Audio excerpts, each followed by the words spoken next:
Here it is, ladies and gentlemen, the Ford Transit. One of the best vans ever made. Now, it was the Econoline, the E-Series. And if you don't know about the E-Series, the Econoline, one of the best vehicles ever made. With a 5.4 two-valve engine, will just go for hundreds of thousands of miles with minimal repairs. It's an incredible van, in my opinion, the best van ever made, as far as reliability, and very utilitarian. But here we're looking at the Ford Transit, the new style of van. This van is incredible. They have the low roof, the medium roof, and the high roof. This one here is the medium roof. You can still stand up and walk around inside. I'm 6 foot, and I can walk around back and forth on the inside. Now, they do have different wheelbases. Some are shorter, some are longer than others. I think this is a medium wheelbase. It's got the new style. I like the new style. It's similar to the Sprinter van style. I think the Sprinter van style came out with this style first. And now they got these Ford Transits and the Dodge ProMaster, etc. But the style is great, similar to the Ford Focus, Ford Fiesta. This line of Ford vehicles have similar styling, which I believe they took some cues from European car makers, BMW in specific. I could be wrong. However, I do like this style of van. It's a rear-wheel drive van. Someone told me they do have front-wheel drive vans like this with a 3.5. This has a 3.7. Really good engines.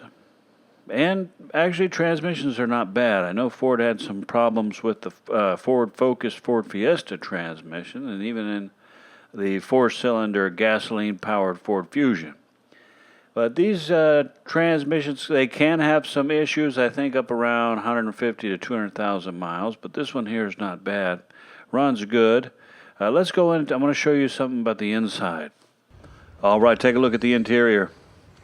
It's again got the vinyl floors, vinyl seats, hard plastics, easy to keep clean. Looks great, drives great. When you're driving these vehicles, you sit up kind of high and you get good visibility. Seats are quite comfortable. I really like them. These seats do need to be changed out, I think at around 80,000 miles or so, depending on how heavy the driver is. But they do blow out. Now, look at the battery is underneath that seat right there. So to change the battery, you got to remove that seat, but it's not too difficult. Just 4 Torx bolts, removes the seat, and you just set it on the ground right there. And underneath that, there's a couple, like 2 8mm bolts. You remove the cover for the battery, replace the battery. I like this partition here. It'll stop stuff. I think in trucks they call it the headache rack. It'll keep you from getting a headache if you get into an accident. Things won't fly and hit you in the head. But it's got a good partition there, airbag there to passenger side. Looks great. The orange construction color seat belts. In the back is awesome. Open up all the doors. You got great access to get your furniture in there, your packages in there, whatever you need. Tie down locations along the walls. You see the metal thing there? You can put your tie down straps, strap stuff down, keep it from moving around.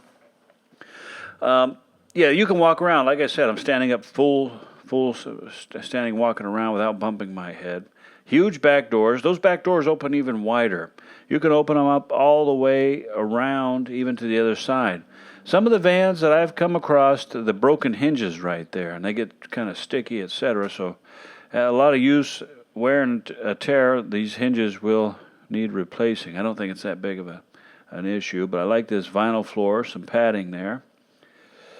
If my friend just sprayed water in there one time. He carried cats in his van from his property, carried cats. They peed all over. I was very upset, but he just took a water hose and sprayed in there and thought that was going to clean it.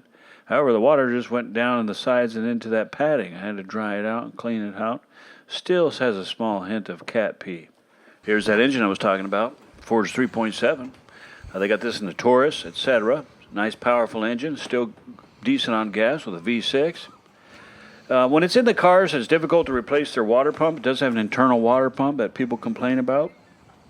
As in the car, the engine is turned sideways, so there's not much room. But in these, not bad. And you can remove the front grille, which I had to do to replace the radiator. Pretty easy to do, but you get great access to that cover there. You can remove the cover, remove those parts, and get that water pump changed out a lot easier than you could in the cars. But other than that, these engines, people love them. Very good. Just the water pump issues, but ones people complain about. Other than that, very reliable. This comes very similar to 3.5, 3.7. Some other issues these do have is the coolant lines can crack. Very similar to the Ford Focus, Ford Fiesta, Ford lineup, Fusion, etc. with their cooling lines. I think they use some hard plastic on some of those, and they will end up getting brittle as the time goes by, and you'll have to replace them. One car I had, they didn't replace it, and then got a water leak and kept driving and blew the engine. But the suspension is quite nice under here. You can see the transmission, and later you'll see that this is rear-wheel drive. So I like the rear-wheel drive. I think it has coil suspension. Take a look under here. I'll show you this here. Muffler, no rust here in California. But there's the exhaust system, gas tank, drive line, goes right on back to the back tires. But like I said, vehicles, very rarely do they rust here in California and the southern states, Arizona, New Mexico, Florida, etc. I feel sorry for you guys up there in the Northeast and the Rust Belt. But the cars, they hold up pretty good here. So we don't have to worry about that, and that's a great thing. No leaking from the rear end there. Next, I want to show you some repairs that I made. I want to share with you a problem I'm having. Radiator, Ford Transit, problem. Missing this lower radiator support. So, O'Reilly doesn't have it. AutoZone doesn't have it. Ford store is closed. So what I'm using now, this is the emergency tape.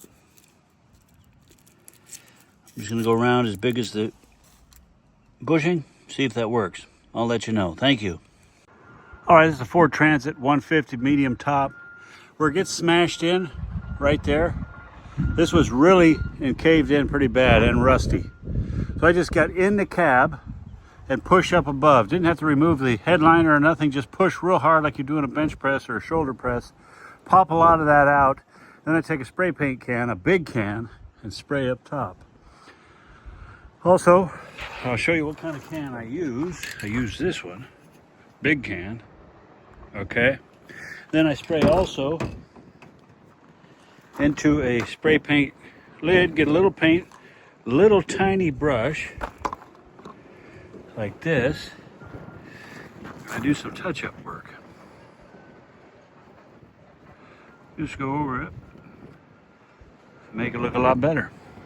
Back to my Ford Transit.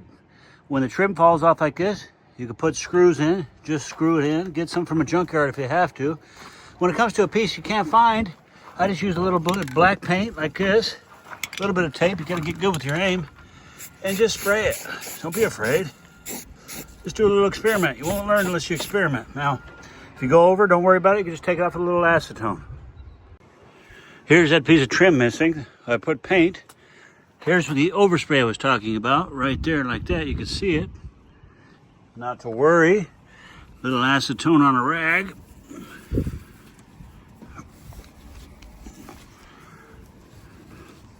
Wash it right off.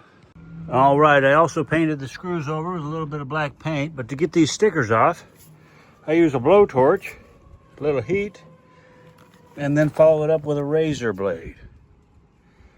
Comes out pretty good. If there's still some residue, I use either Goo Gone or 3M adhesive remover and wash it right up. All right, this one here did leave a lot of residue on there.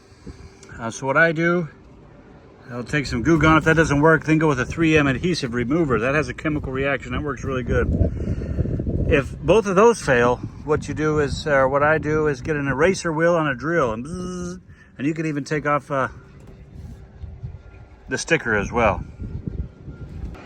I want to say, sometimes no matter what you do, you just can't get if it's a vinyl wrap or the sticker off, it could be all cracked up and baked in the sun, and the whole vehicle could be covered.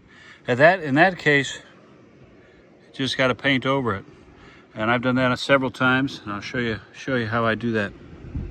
Well, I hope you enjoyed that video. Let me know what you think about your Ford Transit if you have one, if you're thinking about getting one. I'm still learning about them, but I really like them. Is there something that I'm missing? I like the style, similar to the Sprinter ProMaster. I like this one better than the Sprinter and the ProMaster. And the Nissan as well. Nissan looks kind of funny. It's got that dog nose front, but people love those vehicles. Thanks for watching. I really appreciate it. Have a great day.